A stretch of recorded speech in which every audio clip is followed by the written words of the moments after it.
40절 함께 한 절씩 교독하도록 하겠습니다. 서기관들과 대제사장들이 예수의 이 비유는 자기들을 가리켜 말씀하심인 줄 알고 즉시 잡고자 하되 백성을 두려워하더라.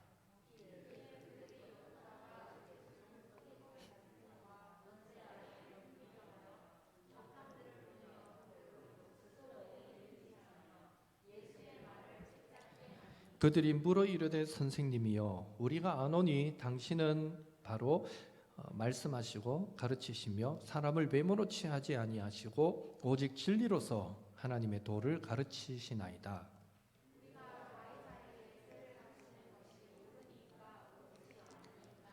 예수께서 그 관계를 아시고 이르시되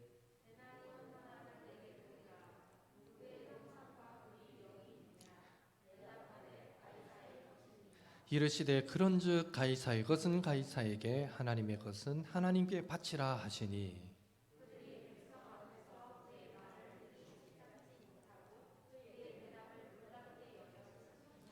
부활이 없다고 주장하는 사두개인 중 어떤 이들이 와서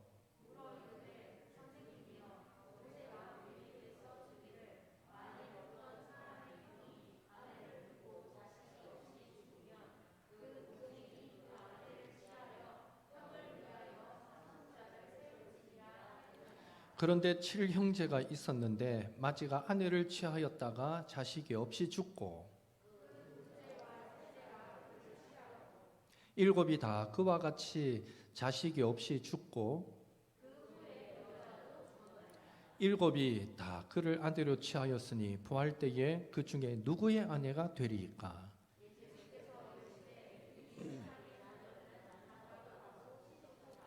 저 세상과 및 죽은 자 가운데서 부활함을 얻기에 합당히 여김을 받은 자들은 장가가고 시집가는 일이 없으며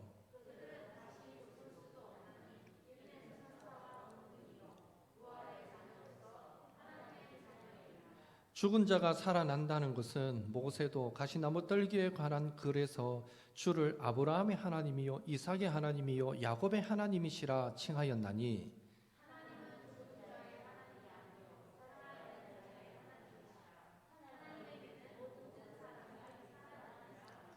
서기관 중 어떤 이들이 말하되 선생님 잘 말씀하셨나이다 하니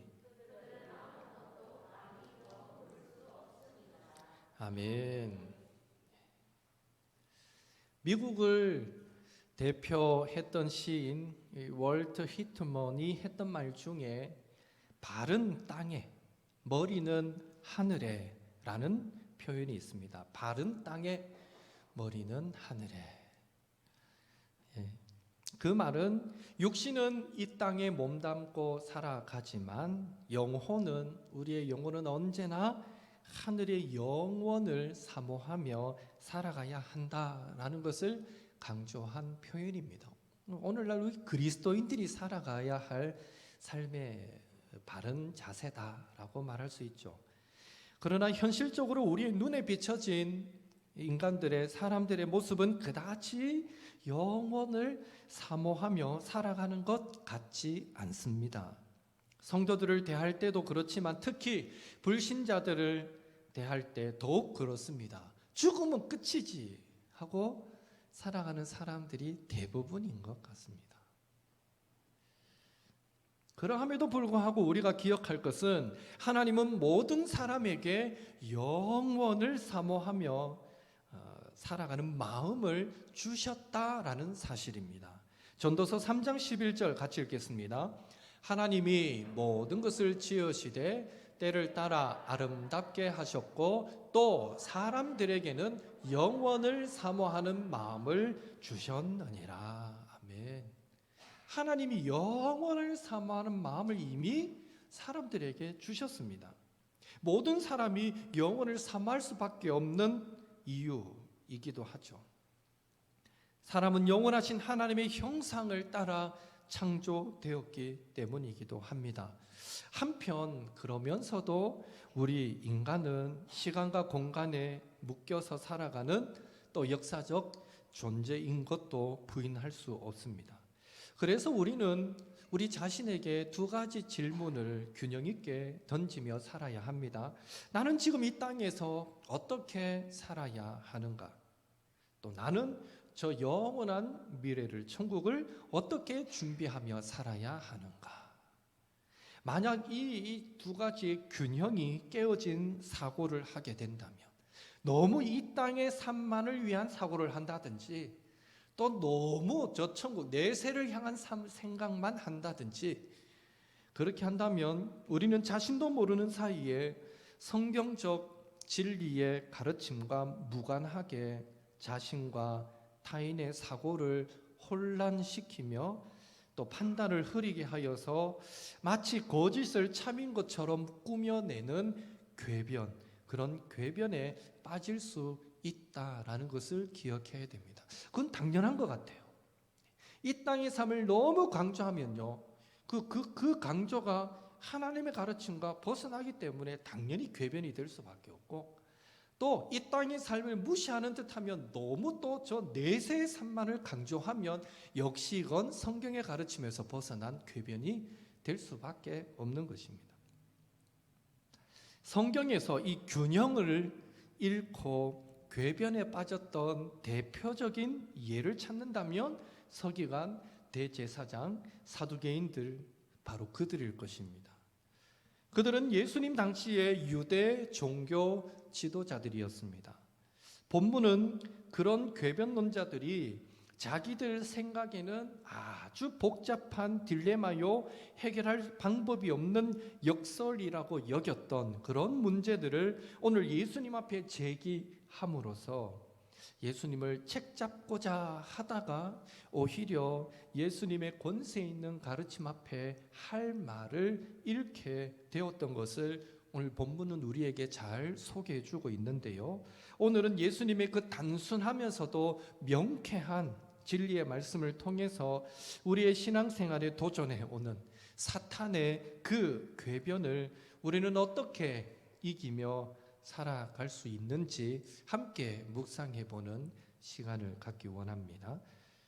오늘 본문 바로 앞에서 예수님께서는 악한 포도원 농부의 비유를 말씀해 주셨습니다.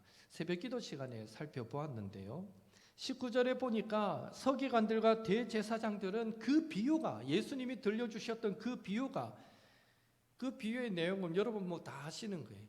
포도원 주인이 멀리 타국으로 왕위를 받으러 타국으로 갈 때에 자기의 포도원을 그 농부들에게 세를 주고 간 거예요. 멀리 갔다가 때가 되어서 이제 그 세에 합당한 열매를 받기 위해서 종들을 보내었더니 한 번 보내고 두 번 보내고 세 번 보낼 동안에 계속 그 종들을 그냥 때려서 보낸 거예요. 그래서 이 포도원 주인이 마지막에는 아들을 보내면서 이는 내 상속자니 상속자만큼은 존중하리라 해서 보냈더니 이 포도원 이 농부들이 이는 상속자니까 이 사람을 죽이면 포도원이 누구의 것이 되겠느냐 하면서 상속자를 죽이더라.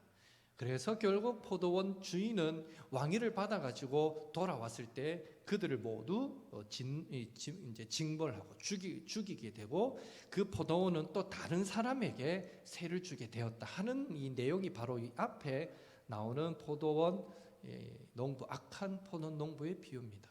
그 비유에서 그 악한 포도원 농부가 바로 이 서기관들 대제사장들이 가만히 이 비유를 들어보니까 그 악한 농부를 자기들을 두고 하는 말 같거든요. 어떻게 귀신같이 알아먹어요. 또 알기는 잘 알아요. 정확하게 파악한 거죠. 즉각 알아챘어요. 자기들을 악한 포도원 농부에 비유했으니 당장 예수님을 잡아서 혼쭐을 내고 싶었지만 이들은 백성을 두려워하여서 당장에 예수님을 체포할 수 없었습니다. 대신에 그들은요, 아주 노련한 정치꾼답게 예수님을 엿보다가 로마 총독의 다스림과 권세 아래에 넘기자 생각하고는 그들에게 정탐꾼을 붙이게 됩니다. 마태복음 22장 15절에서 22절에 의하면 그들이 보냈던 정탐꾼은 이 바리새인들의 제자들과 헤롯 당원들이었습니다. 그런데 여러분, 여기서 우리가 기억할 것은 이 바리새인들하고 헤롯 당원들하고 이들이 원래부터 관계가 좋은 사람들이었느냐? 아니었다라는 사실입니다. 다시 말해서 그 당시에 헤롯 당원들은 로마의 통치와 세금 징수를 찬성하는 친로마적 성향의 사람이어서 이스라엘 사람들에게는 매국노다라고 인식되어졌던 그런 사람이었던 반면에 바리새인들은요, 로마의 통치와 세금 징수를 반대하였기에 바리새인과 이 헤롯 당원들은 평소에 원수처럼 지내던 그런 관계였습니다. 그런데 놀랍게도 예수님을 책잡기 위해서 이 바리새인은요, 자신의 제자들을 그들이 그토록 싫어하던 헤롯 당원들과 함께 합심해서 예수님께 보내더라라는 것입니다. 예수님을 책잡기 위해 잠시 원수들끼리 서로 손을 맞잡은 꼴이다라고 보시면 됩니다. 일단 그들의 동맹은 마치 성공인 것처럼 보이기도 합니다. 왜냐하면 세금 징수에 대한 분명한 입장 차이를 가지고 있는 이 두 그룹을 함께 보내어서 세금 문제를 가지고 예수님께 질문하면 예수님은 어느 쪽으로 답변을 하시든 간에 그것은 다른 한 부류에게 책잡힐 일이 되기 때문입니다. 아주 좋은 계략을 세운 것이죠. 여기서 먼저 여러분에게 한 가지 간곡히 부탁드리고 싶은 것은 하나님의 마음을 아프게 하는 일, 예수님의 십자가로 세워진 교회를 어지럽히는 일, 예수님의 피로 값주고 산 영혼들에게 상처 주는 일은요, 저와 여러분이 어떤 모양으로라도 동참하는 그런 성도들이 우리 가운데 한 사람도 없게 되기를 주님의 이름으로 축복합니다.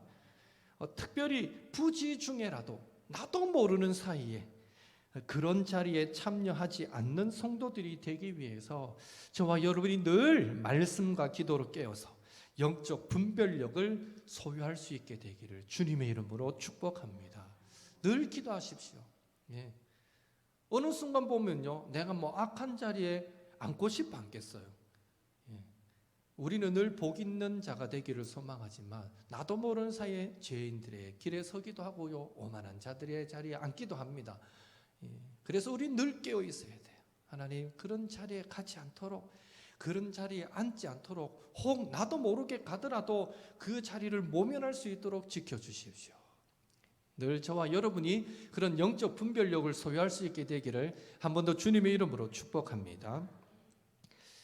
이렇듯 서기관과 대제사장들이 보낸 정탐꾼들이 드디어 예수님께 질문을 합니다. 우리가 가이사에게 세금을 바치는 것이 옳습니까? 옳지 않습니까?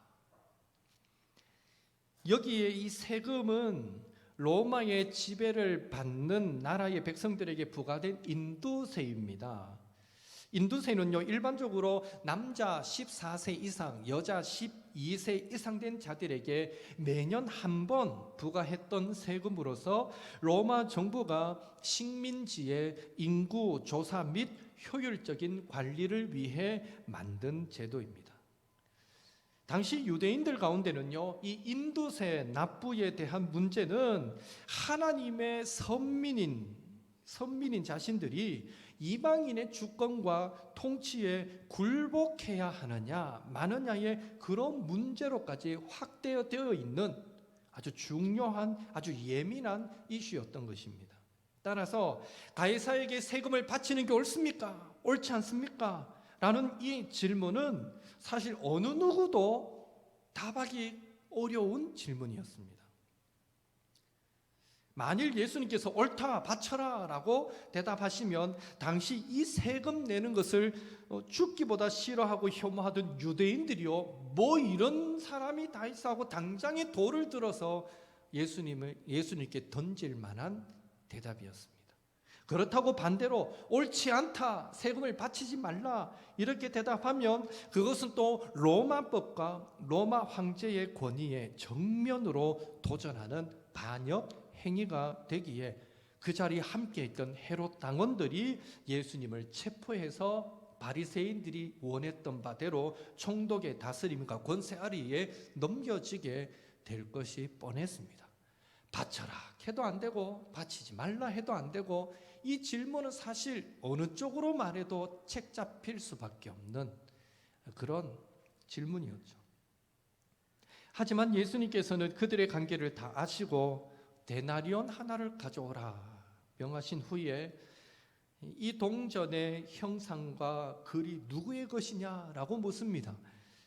물론 데나리온 동전에는 앞면에는 당시 로마 황제였던 가이사 디베르의 얼굴이 새겨져 있고요. 그 얼굴과 함께 존엄한 신의 아들 티베리우스 가이사 아구스도라고 그 형상 위에 새겨져 있습니다. 그 반대 뒷면에는, 이 동전의 뒷면에는 최고의 제사장이라는 글귀가 새겨져 있습니다. 그래서 그들은 예수님의 질문에 누구의 형상이 있고 누구의 글이 있느냐 했을 때 가이사의 것입니다 라고 답하죠. 그러자 예수님께서 가이사의 것은 가이사에게, 하나님의 것은 하나님께 바치라 이렇게 말씀하시게 됩니다. 그 말씀의 의미가 무엇일까요? 궁극적으로 여기서 두 가지를 찾는데, 첫째는요, 우리가 충성을 바쳐야 할 궁극적인 대상은 바로 하나님이시다라는 것을 예수님은 강조합니다.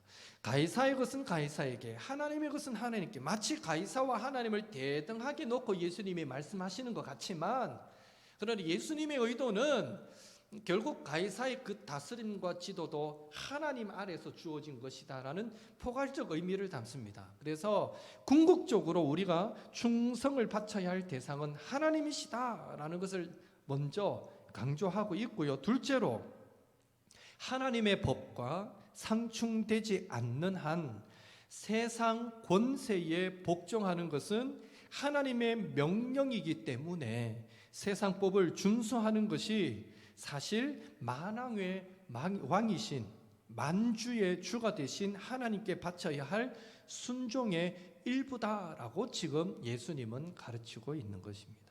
그런 의미에서 세금 논쟁을 통해서 우리가 기억해야 할 교훈은요, 하나님을 섬기는 생활, 우리의 왕이 되신 하나님을 잘 섬기는 생활은 결과적으로 또 세상에서의 이 사회생활을 잘 하는 것과 결코 상반되지 않는다라는 것을, 가이사의 것은 가이사에게, 하나님의 것은 하나님께 바치라 라는 말씀으로 예수님이 오늘 강조해 주고 있다는 것입니다.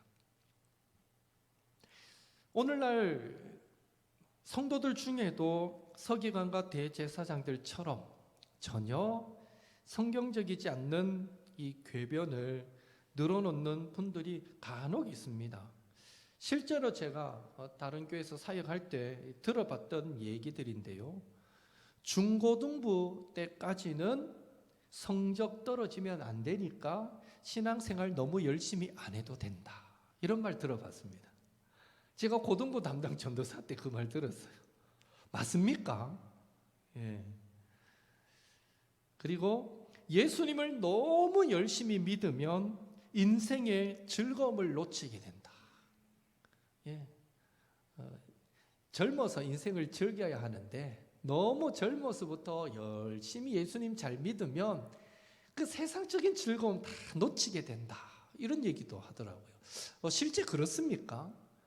예. 주일 성수나 기도 생활이나 온전한 11조 생활이나 교회 봉사는 어느 정도 사회적 기반을 갖춘 후에 시간적, 물질적 여유가 있을 때에 해도 늦지 않다라는 말도 들어봤습니다. 맞습니까? 제가 서문교에 있을 때 이 부목사로서 교구 대신방 기간에 신방하러 갔어요. 갔는데 이제 연세 드신 한 75세쯤 된 이 두 분, 직책도 제가 말씀을 안 드리게 하여튼 두 분 딱 앉아 계시고 같이 신방을 하는데 예배 은혜롭게 잘 드렸어요.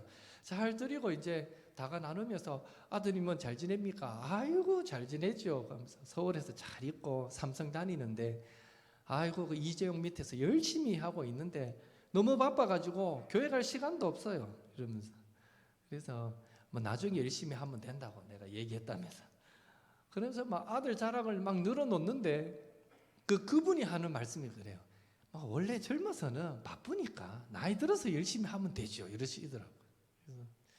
그래서 이건 아닌데 싶은 생각을 해본 적이 한 번 있습니다.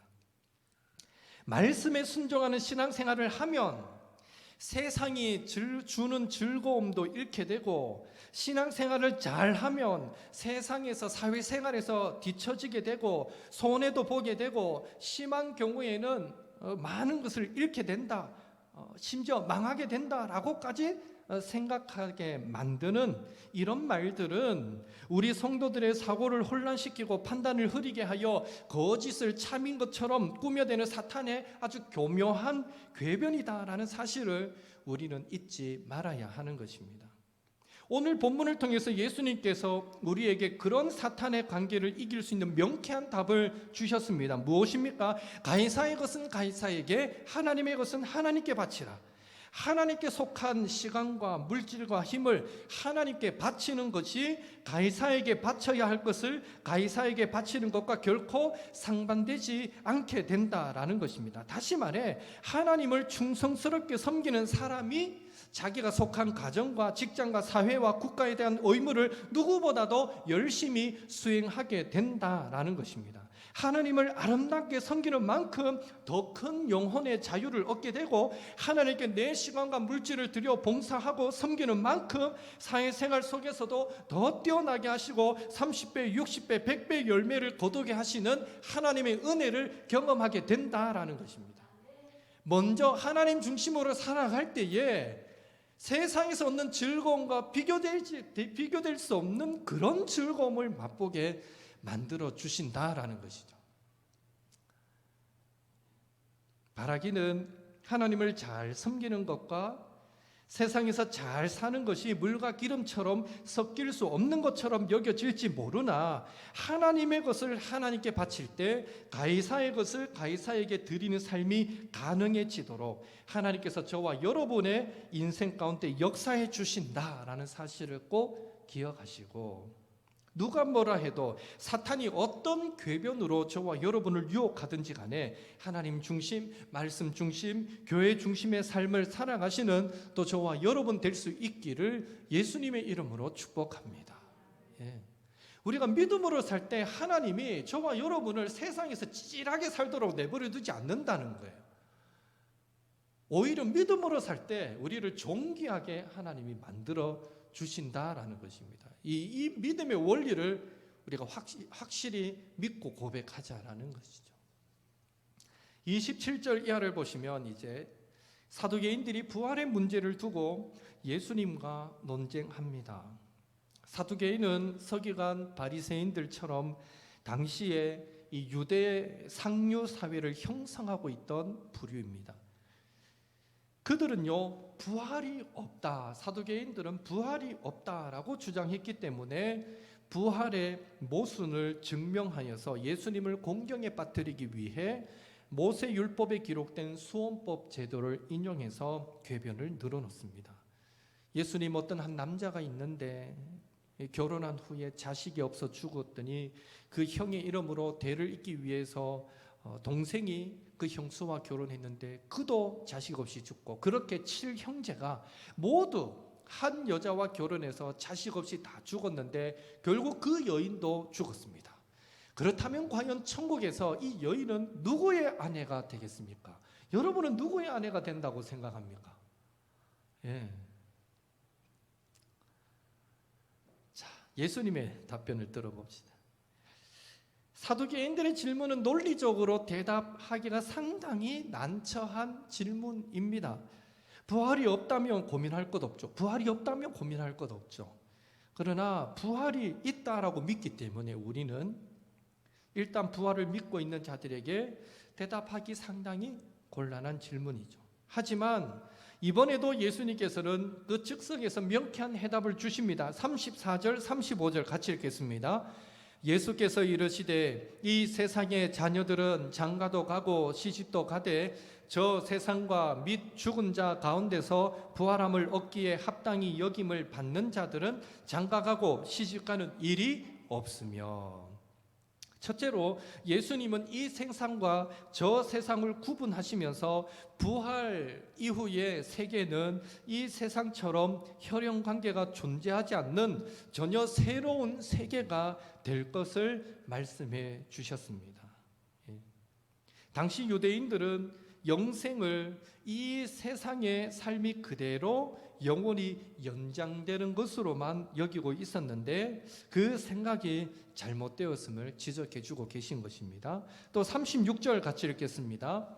그들은 다시 죽을 수도 없나니 이는 천사와 동등이요 부활의 자녀로서 하나님의 자녀임이라. 둘째로 예수님은 부활한 사람은 결혼하여 자식을 낳고 죽게 되는 등의 이런 육적인 질서를 더 이상 따르지 않고 육체적인 제약을 또 받지 않는 천사와 같은 존재가 될 것이다 라고 말합니다. 그리고 그럴 뿐 아니라 이 천사보다도 한 단계 더 높은 하나님의 자녀의 자격을 가지고 하나님과 교제하게 될 것이다 라고 말씀해 주고 있습니다. 참 이게 우리가 이제 영광스러운 존재인 이유예요. 지금은요, 우리의 존재가 천사보다 조금 못할 수 있어요. 죄도 많고 죄로 물들었고. 그러나 장차 우리가 부활하게 되면요, 우리는 천사와 같은 모습으로 부활하면서 더불어 우리는 하나님의 자녀라 불림을 받게 되고 하나님의 자녀가 되는 거예요. 처음부터 천사로 지어진 존재는 끝까지 천사로 남아요. 하나님이 부리는 영으로 남지만 저와 여러분이 이 땅에 태어나서 잠깐 고생하면서 인내하면서 이 땅의 삶을 살다가 천국에 가면요, 천사와 같은 존재가 되면서도 천사보다 더 영광스러운 하나님의 자녀의 그 존재로 신분으로 살아가게 된다라는 것이죠. 그래서 저와 여러분이 얼마나 이 영광스러운 존재인가 늘 기억했으면 좋겠습니다. 또 37절 같이 읽겠습니다. 죽은 자가 살아난다는 것은 모세도 가시나무 떨기에 관한 글에서 주를 아브라함의 하나님이요 이삭의 하나님이요 야곱의 하나님이라 칭하였나니. 셋째로 예수님은 사두개인들이 성경 하나님의 말씀을 바르게 깨닫지 못한 까닭에 그런 궤변을 그런 오해를 하였다라고 지적하고 있습니다.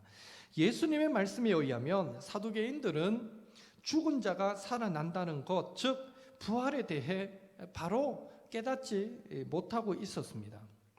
그 예로 예수님은 모세가 가시나무 떨기 가운데서 하나님을 만났을 때의 장면을 소개해 주고 있는데요.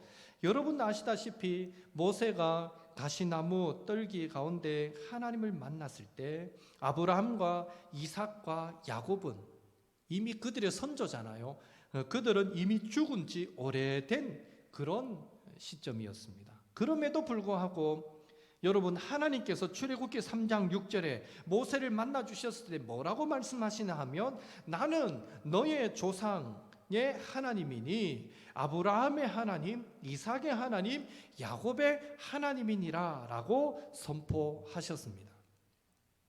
한글 성경으로 봤을 때는 명확하게 쑥 우리 안에 들어오지 않지만 원어 성경을 보면 하나님께서 나는 아브라함의 하나님, 이삭의 하나님, 야곱의 하나님이다 라고 말씀하실 때 그 시제가 과거형이 아닙니다. 나는 옛날에 아브라함의 하나님이었다, 과거형을 사용하고 있지 않고요, 미완료 형태 시제를 사용하고 계십니다. 그러니까 아브라함과 이삭과 야곱이 죽고 부활하지 못했다면 하나님은요, 나는 아브라함과 이삭과 야곱의 하나님이었다라고 과거형으로 말씀하셨을 텐데 그렇게 말씀하지 않으시고 나는 지금도 아브라함과 이삭과 야곱의 하나님이다 라고 미완료 시제로 모세에게 나타나셔서 말씀하셨으니 결론적으로 아브라함과 이삭과 야곱은 모세 당시에도 여전히 하나님 앞에 부활하여서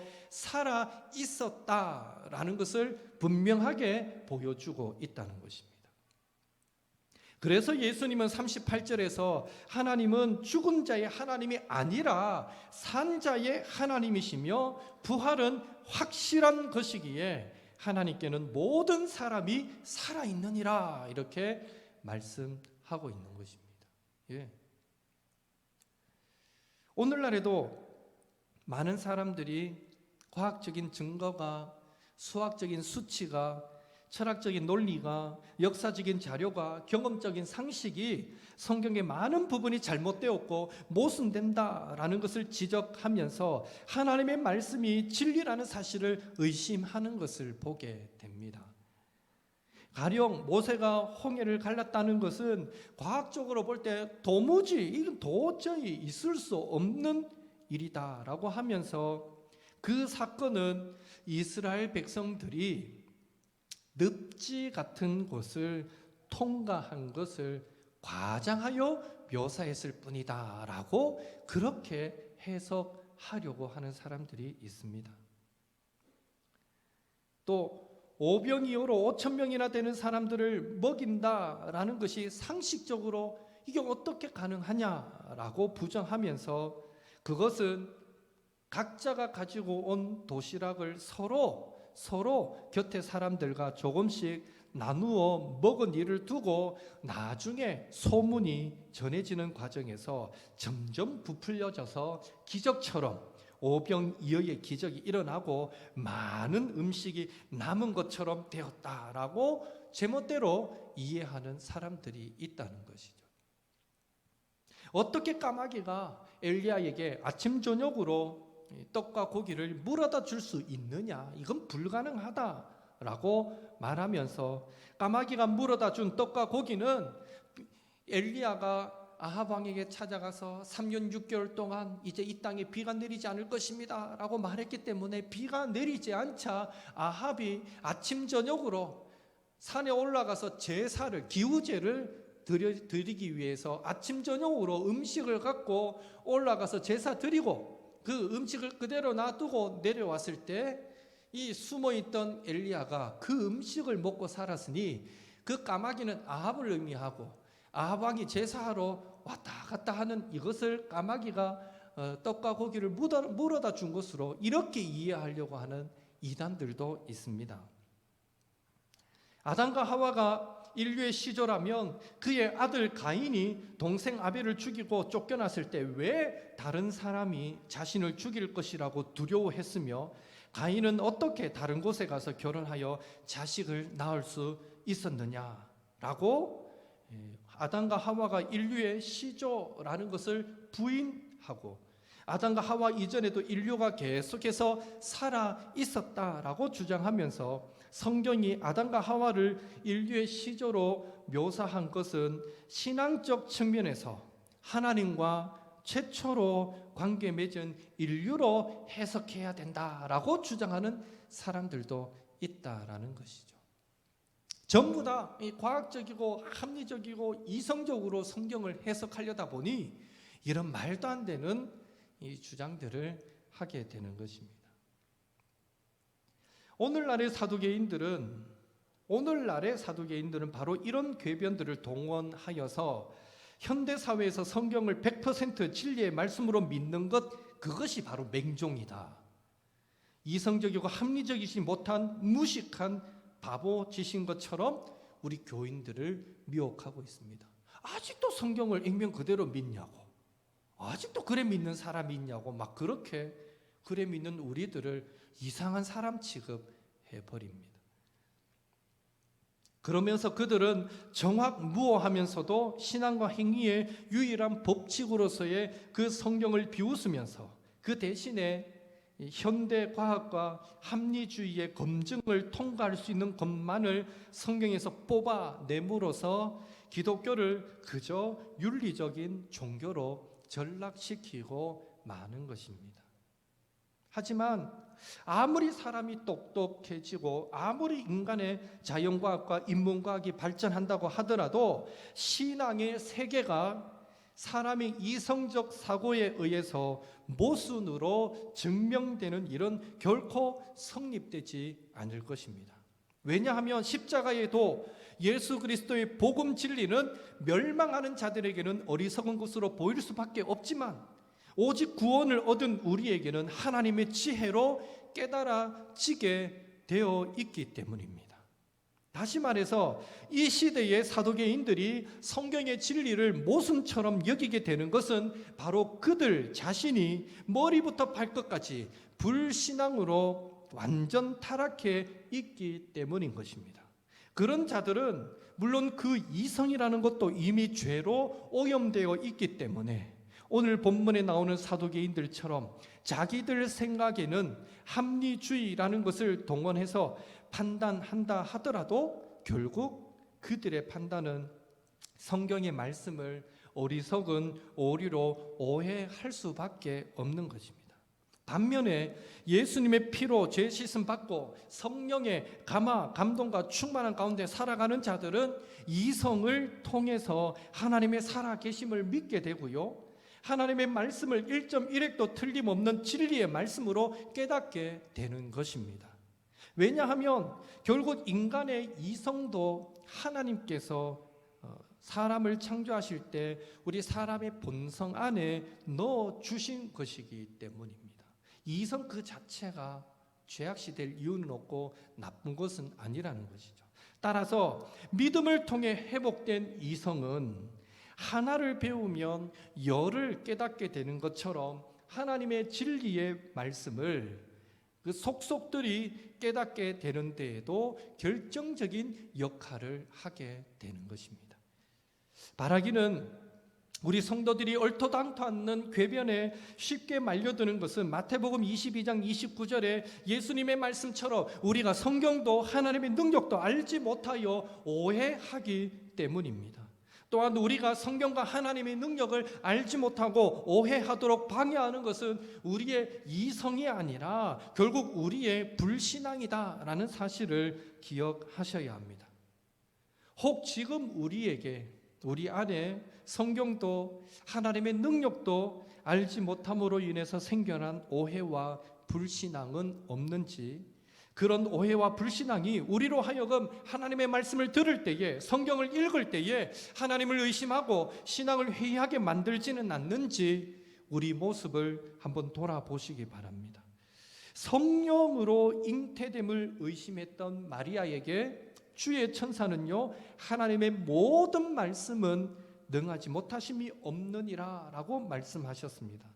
100세의 아들을 얻게 될 것을 의심했던 아브라함에게 주의 사자가 여호와께 능치 못함이 있겠느냐라고 말씀했던 것처럼 하나님께는 능치 못하심이 없다라는 믿음, 하나님은 지금도 살아계셔서 자기를 찾는 자들에게 상 주시는 이심을 믿는 믿음, 그리고 그 믿음으로 회복된 이성을 가지고 힘써 여호와를 하나님을 알아가심으로 주님 앞에 가시는 그 순간까지 우리를 넘어뜨리려는 사탄의 많은 궤변과 유혹으로부터 우리 영혼을 지키며 우리의 몸과 영혼을 지키며 살아가시는 우리의 모든 옥토의 성도님들 되시기를 예수님의 이름으로 축복합니다.